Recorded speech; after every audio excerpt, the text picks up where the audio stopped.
students, today we are doing fifth question of exercise 3.2 and the question is half of the perimeter of a rectangular garden. Mathematical form में लिखते हैं इसको, half of the perimeter, of means होता है multiply, perimeter of rectangular garden whose length is 4 more than its width is 36 metre.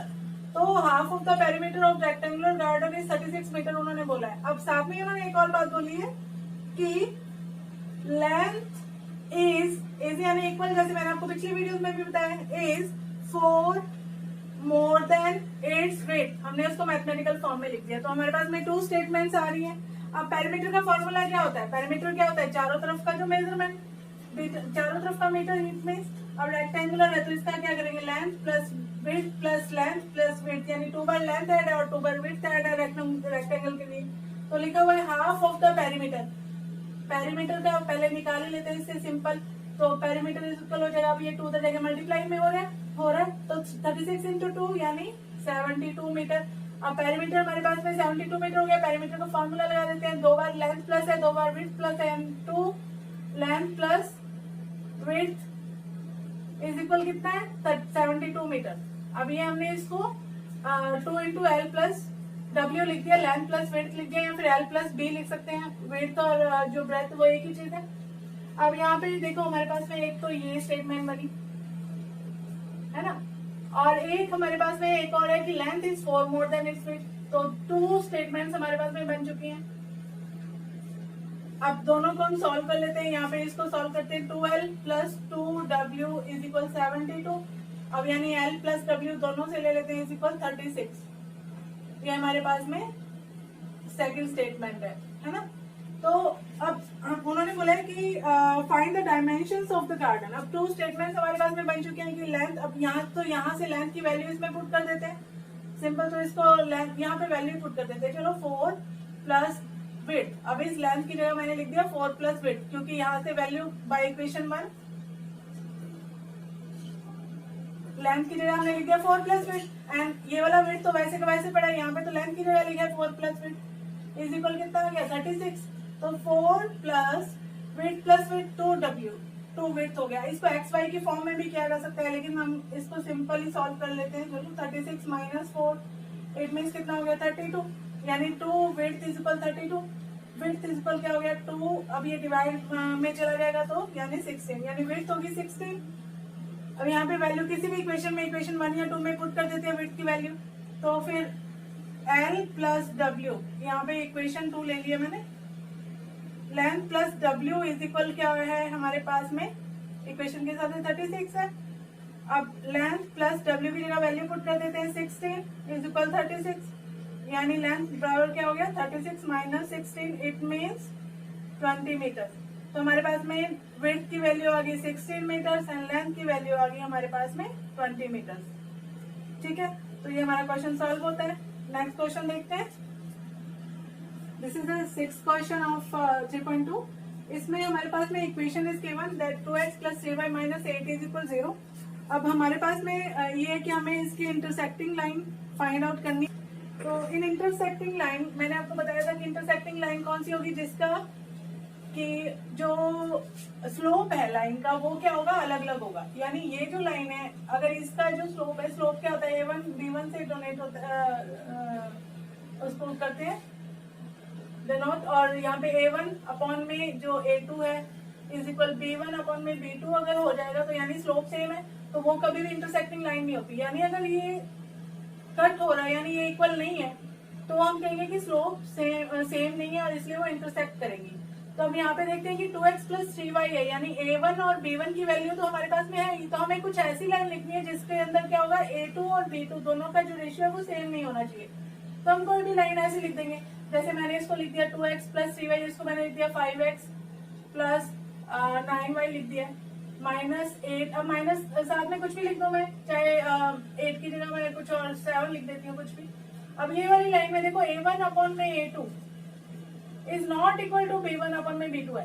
तो ये हमेशा क्या होगा? इसका स्लोप अलग अलग हो गया, क्योंकि यहाँ पे A1 की वैल्यू कितनी है? 2 है और A2 की वैल्यू कितनी है हमारे पास में? 5 है.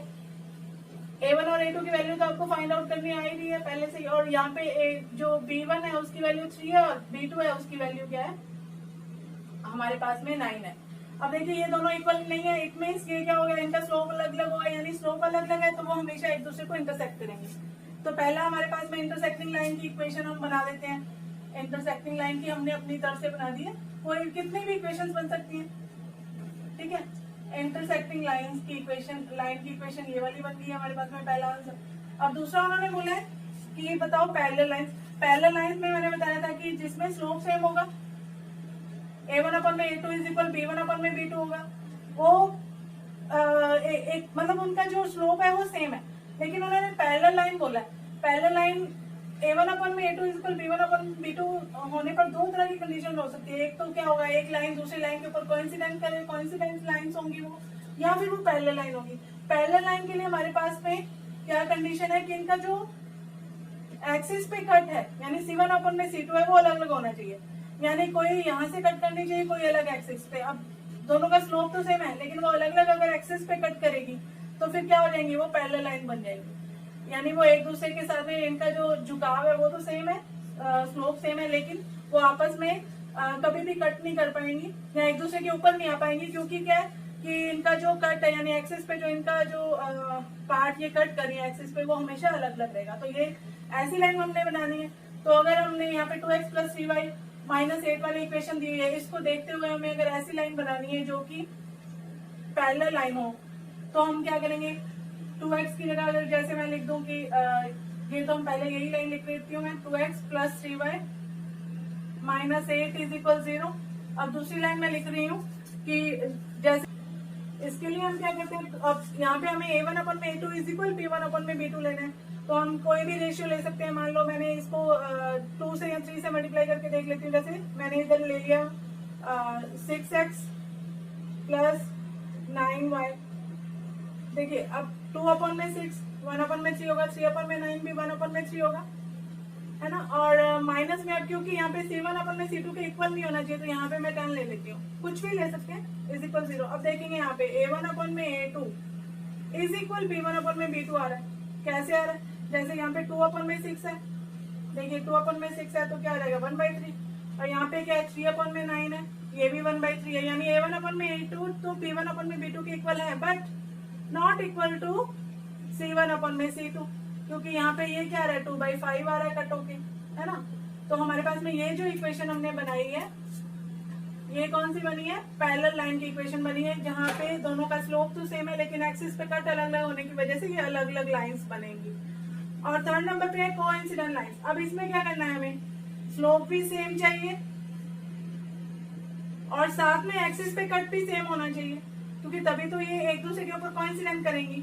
इंसिडेंट सेम उसी लाइन पे ये दूसरी वाली लाइन भी होगी। तो हमने फिर ये इक्वेशन जो हमारे पास में गिवन है, इसको देखते हुए हमने लाइन बनानी है, तो सेम रेशियो में जाना है। अब मैं पूरी इक्वेशन को अगर 3 से मल्टीप्लाई या 2 से मल्टीप्लाई कर देती हूँ, चलो, तो फिर क्या हो जाएगा 4x प्लस 6y माइनस में 16। ये हमारे पास में एक ऐसी लाइन होगी जिसका रेशियो क्या होगा, दूसरी वाली लाइन के हर जो कॉफिशिएंट है उसके साथ सेम होगा। यानी देखिए अब यहाँ पे 4x 6y माइनस 16 है हमारे पास में जो इक्वेशन है, और जो पहले हमारे पास में गिवन इक्वेशन है वो क्या है 2x plus 3y minus 8 is equal 0।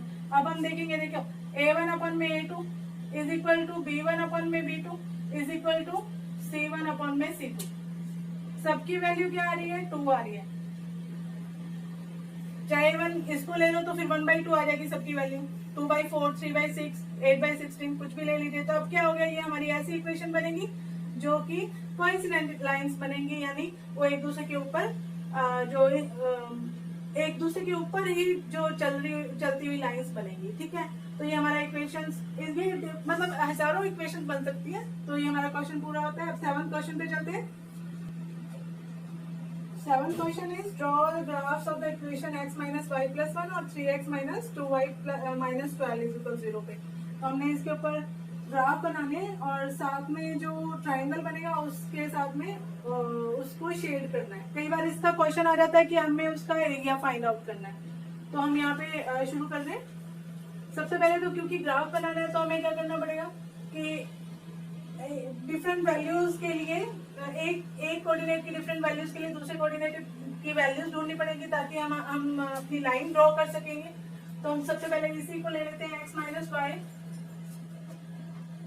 Plus 1 is equal 0 है। जैसे कि अब x इज इक्वल लिख देते हैं हम y माइनस वन, ठीक है, क्योंकि माइनस वाई उधर जाके प्लस का वाई हो गया और प्लस वन वहां पे जाके माइनस का हो गया। तो फिर डिफरेंट वैल्यूज के लिए y इज इक्वल हम ले लेते हैं 1, देन x इज इक्वल क्या हो जाएगा 1 माइनस वन इज इक्वल 0। तो हमारे पास में फर्स्ट कोऑर्डिनेट आए हैं 0 1, हमने लिख दिया इसको। और if y is equal 2 then x is equal क्या हो जाएगा, यहाँ पे वैल्यू पुट कर रहे हैं 2 minus one is equal 1। It means हमारे पास में कोऑर्डिनेट आ गए 1 2। ऐसे ही फिर हम लिख लेते हैं कि इफ y इज इक्वल 3 तब x क्या हो जाएगा 3 माइनस वन यानी 2, यानी हमारे पास में कोऑर्डिनेट आ जाएंगे 2 3। तो हमारे पास में डिफरेंट कोऑर्डिनेट्स आ गए y की डिफरेंट वैल्यूज के लिए। और in this way we have find out 3 coordinates. अब हमारे पास में ये तीनों कोऑर्डिनेट्स आ चुके हैं। अब दूसरी लाइन के लिए हम इक्वेशन कोऑर्डिनेट्स फाइंड करते हैं। तो अभी हम इसको लिख लेते हैं 3x इज इक्वल क्या हो जाएगा, देखिए ये 2y माइनस का हो गया और 12 प्लस का हो गया है ना। तो फिर यहाँ पे हम देखते हैं कि x इज इक्वल क्या हो गया माइनस 2y प्लस 12 अपॉन में 3, क्योंकि ये 3 उधर जाके डिवाइड में चला जाएगा। अब हम डिफरेंट वैल्यूज के लिए y की डिफरेंट वैल्यूज के लिए तो सेम वैल्यूज पुट कर देते हैं।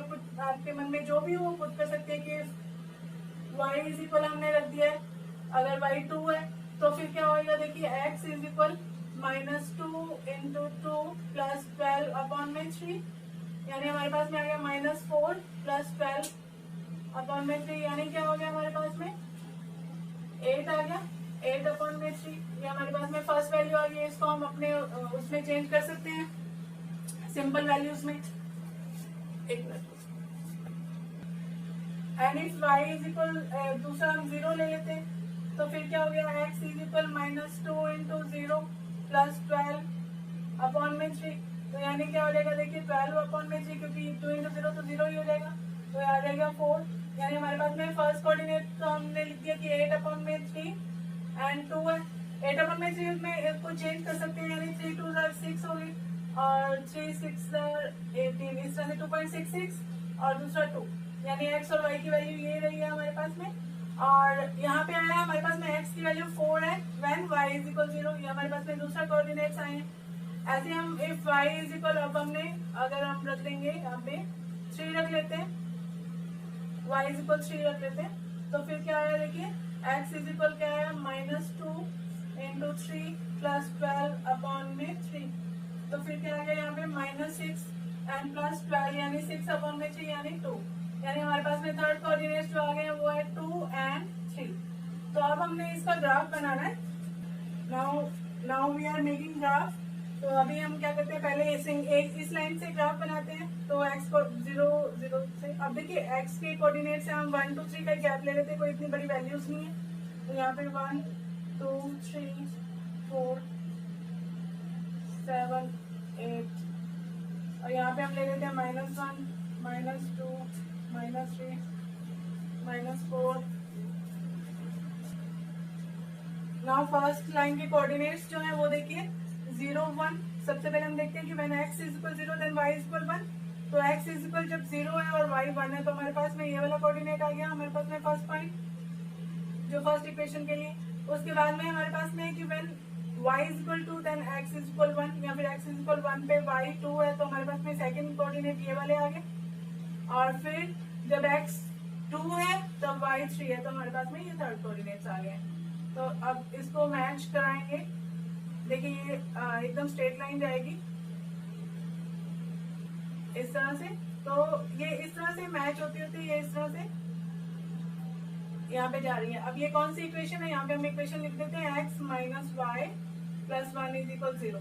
अब हम दूसरी इक्वेशन बनाते हैं, उसमें देखिए सेम वे जब हम सेकंड लाइन को देखेंगे तो देखिए कि हमारे पास में 3 कोऑर्डिनेट्स कौन कौन से। सबसे पहला कोऑर्डिनेट है हमारे पास में जो 2.66 एंड 2, यानी जब y 2 है तो x जो है वो 2.66 है। जब y 2 है तो x है 2.66, यानी यहाँ पे कोई कोऑर्डिनेट आ रहा है इसका इस तरह से, ठीक है।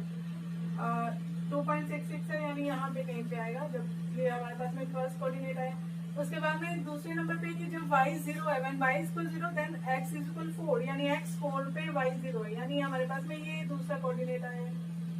और थर्ड नंबर पे when x is equal 2 then y is equal 3। जब x 2 है तो y 3 है, यानी ये वाला कोऑर्डिनेट आया, ठीक है।